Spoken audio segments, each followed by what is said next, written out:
What's up, Andrew C. Bailey here, coming to you with the productivity pep talk, keeping you excited, keeping you focused, keeping you motivated as you build your business that provides value to humanity. So today I want to give you 3 tips that are going to really help you have the best week this week so that you can produce more. Production. You got to get your production up.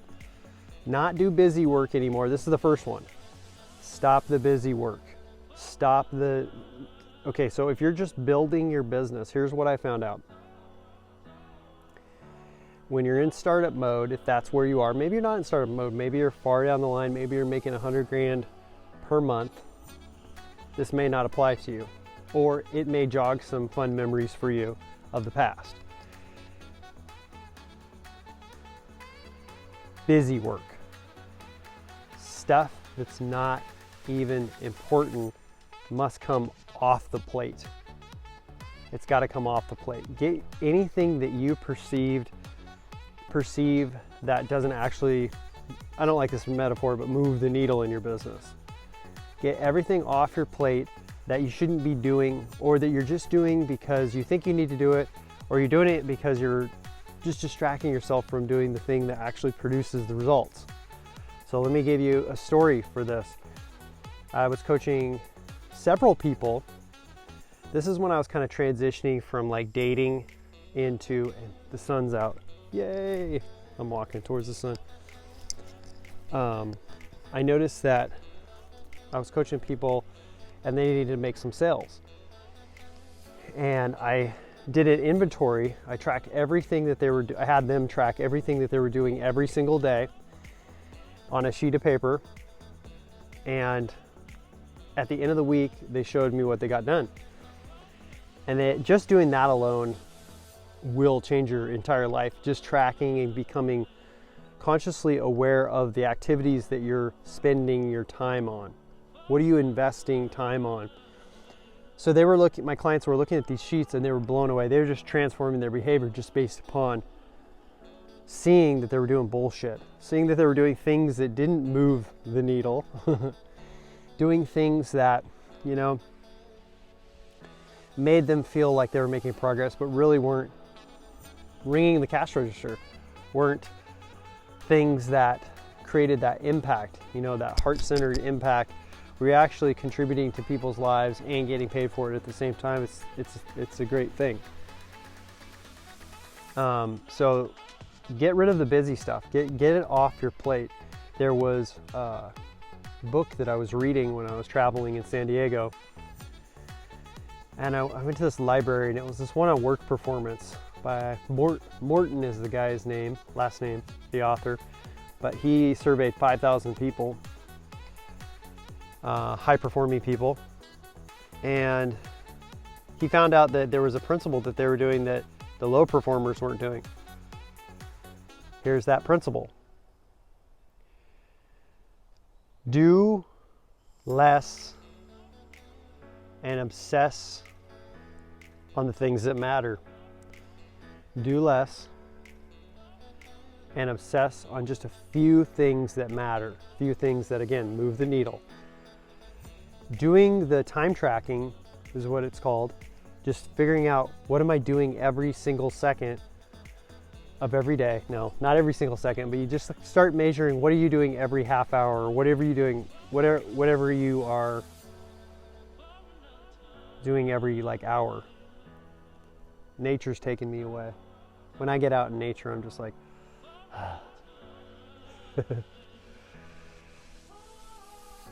beautiful. So you do less on purpose. You minimize what you're doing on purpose so that you can focus your energy on that 1 or 2 or 3 things, and that's it.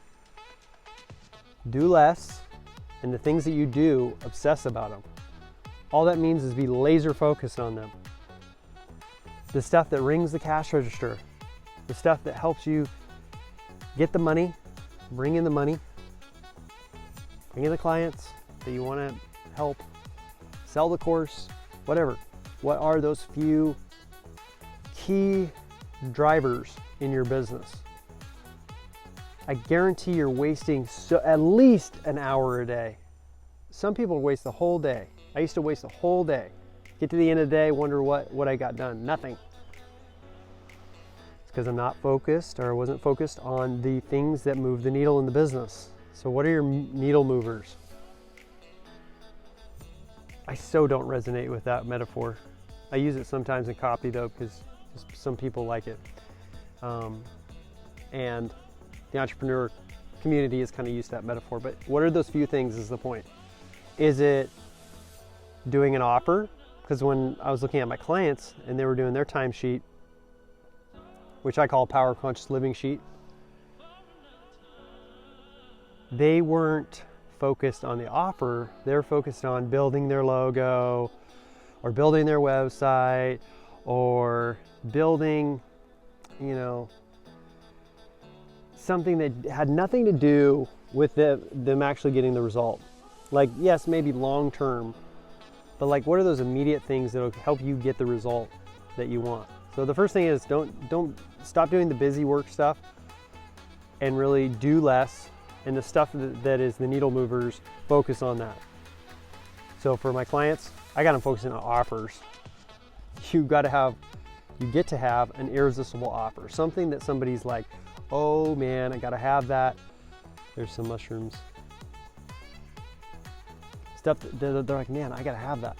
That's exactly what I want, okay? Your hell yes offer, okay? Or heaven's yes offer.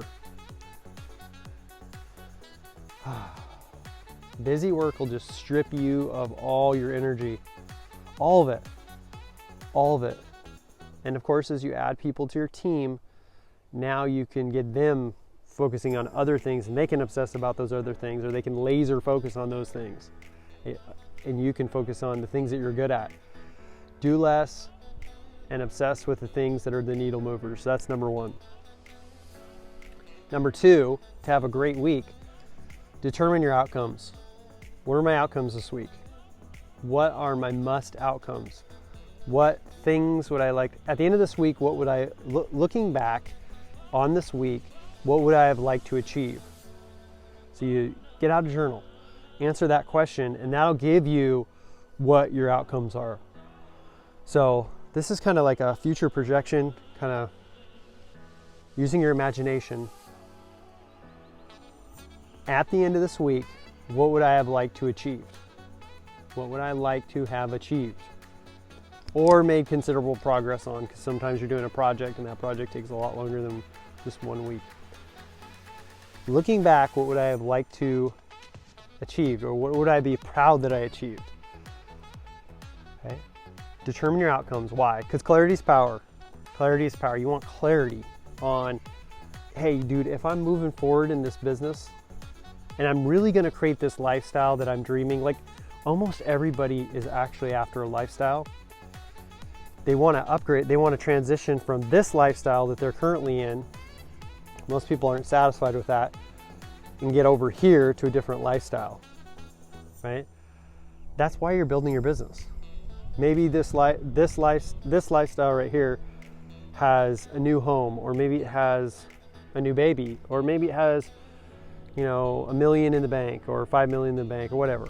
Maybe it has feelings too, like I feel secure, or I feel like I'm finally somebody. Let's throw some kind of ego stuff in there. But anyways, you're trying to develop a new lifestyle, okay? A new lifestyle. Know your outcomes. How are you going to figure out your outcomes? Let's go over it again. Do the looking back exercise. We're going to call it the looking back exercise. Get out a sheet of paper, journal about this, whatever. Looking back on this week, what would I have liked to achieve? And just journal out. Set a timer. Let's just do 2 to 5 minutes. And just write whatever comes up. Then go over that, review that, and look at what actually would make a difference, okay? Those will help you determine your outcome and feel like, because if you start your week out and you don't have clarity on the direction you're moving in, it's like a ship out at sea that has no destination. The captain did not set the coordinates into the GPS or whatever the navigation system they're using. Or when you're in your car and you're like, we've been cooped up for so long and now I gotta go on an adventure. You wanna have a destination. Like last week I went up to a nature falls, right? Beautiful falls. I did a hike with Jacqueline, and I can tell you, before we went on that, we had an idea of where we were going before we jumped in the car. I'm gonna sneeze. Thank you, and I'm not gonna cut that out.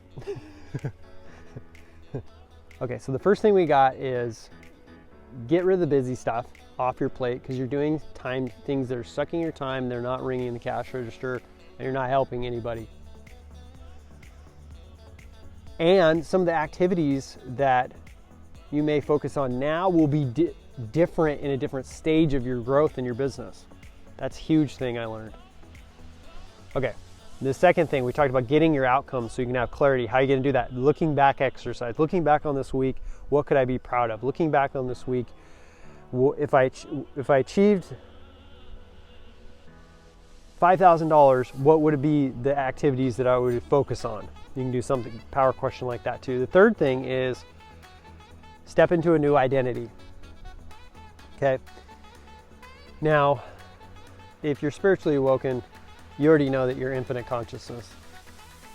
And you've probably disidentified from thinking you're like just one person and you're like the small person that has nothing to give. And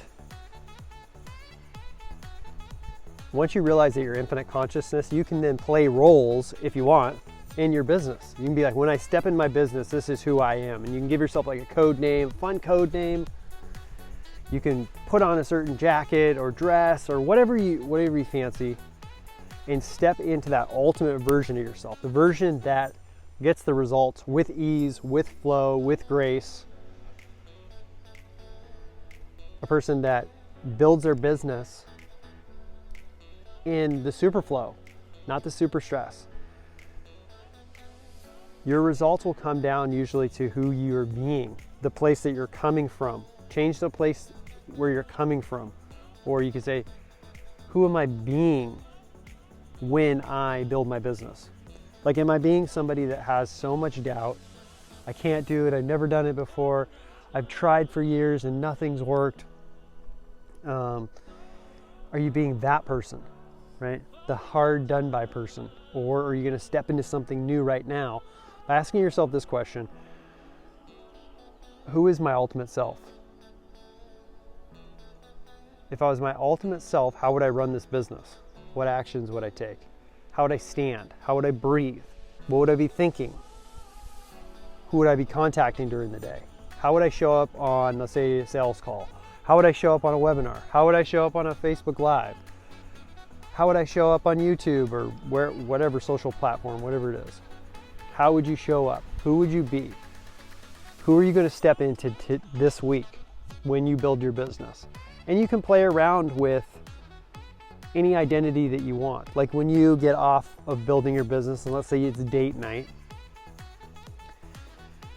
Let's say it's date night with your honey bunny. You get to date night, and what happens? You can play with a different identity if you want. You can give yourself a sexy name. You can give yourself a, how do I show up when I'm with the love of my life? Present, I'm listening to them, I'm letting them be seen. I want them to feel seen. I want them to feel heard. I don't want to be on my phone. This person that I'm going to step into this date night is going to love date night, right? I'm not going to be talking about building business unless we've agreed upon that. I'm going to be really focused on that other person, just like we were when we first started dating. Okay, focused on that person, interested, engaged, listening. You getting this? Are you understanding it? You probably are. You probably are. Change the place that you're coming from. If you're coming from the identity of somebody who's in lack and scarcity, which you want to check in. Where are you coming from? Do you feel abundant every day, right? A lot of times people don't, one of the reasons they don't feel abundant is because their definition of abundance is so small that it causes them to be in lack. Let me give you the example so you really get this. I'll just tell you about me. I used to only measure my success based upon, or my abundance based upon how much I had in my bank account that I could physically see, right? If there was a certain amount in there, I would feel abundant. I would give myself permission, but it usually be automatic. It's a subconscious thing. Like when I get to this amount of money in my bank account, then I can relax and rest and be, just be me and be free. Dreadful way to live. Then I realized that I must expand my definition of what abundance is. And I had this profound moment where I realized that over my entire life, I've grown so much as a person. I have so much depth based upon just my experiences and the way I've interpreted them and whatnot. And that alone, just my depth, no amount of money could ever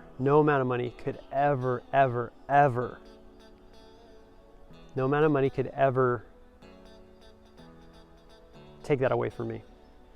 Let's look at the mushrooms. No amount of money could ever take that away from me. The depth, the lessons, the mistakes, and the lessons learned from those. The epic failures, which weren't failures, they were just something that I needed to, they were a gift from God, but at the time I thought, oh my God, they're the worst thing. Okay, so what am I saying here? What do you think I'm saying? Expand your definition of abundance in your new identity. And the second I did that, I started feeling wealthy. I started feeling rich.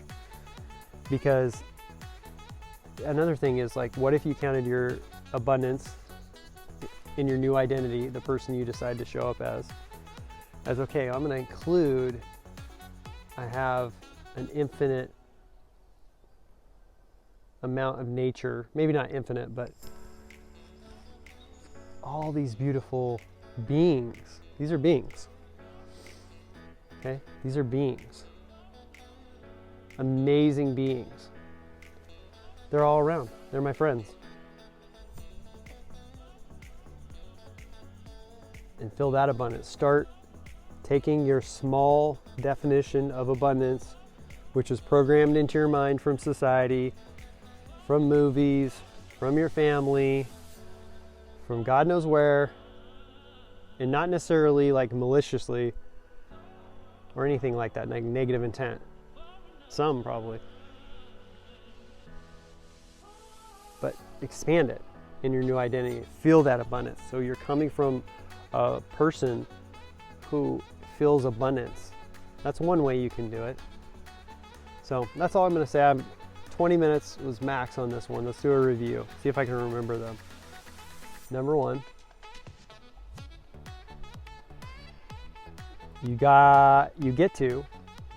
life's a get to, not a have to.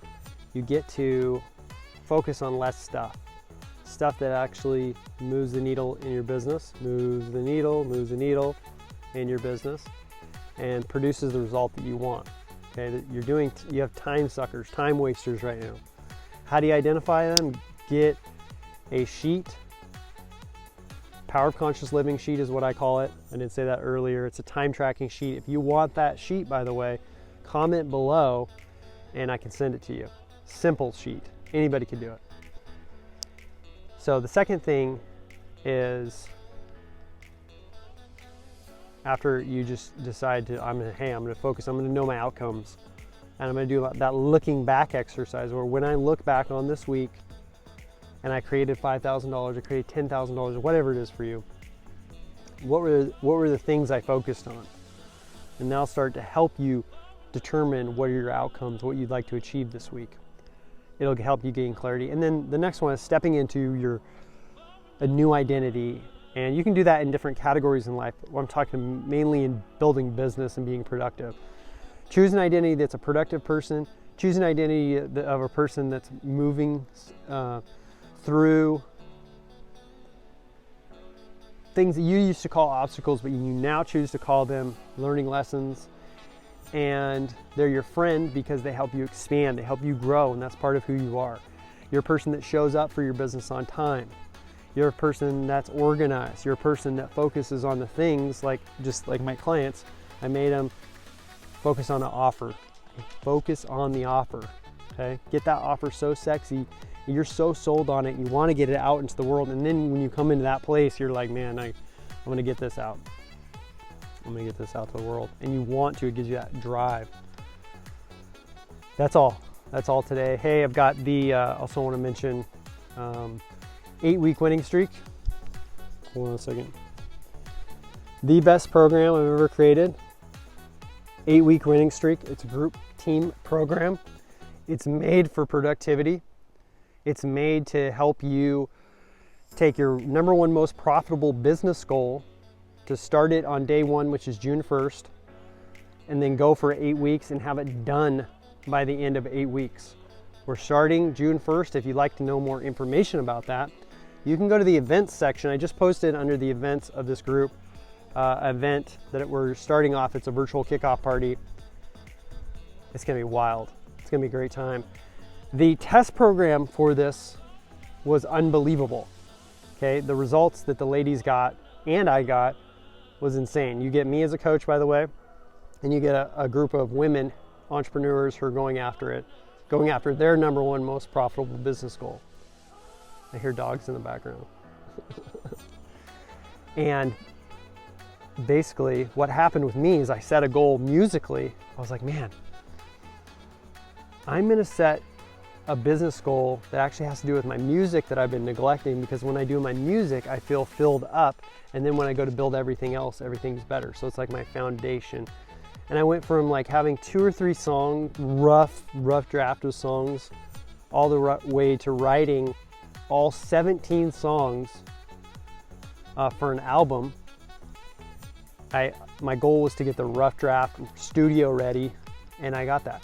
Another lovely soul, she had this idea for a course in her head, and by the end of the 8 weeks, she completed the course and now has sold 30.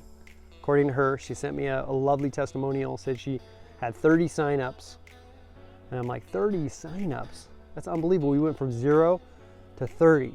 It's amazing. So people get results. If you want to change your life, get in a better environment. I'm creating games and environments that people can succeed in, because going at it alone is too much of a liability. You have too many subconscious programs that are trying to take you over and tank your productivity. That's all for now. I'd also love to hear your biggest takeaway from this training, this pep talk. I love you. Bye.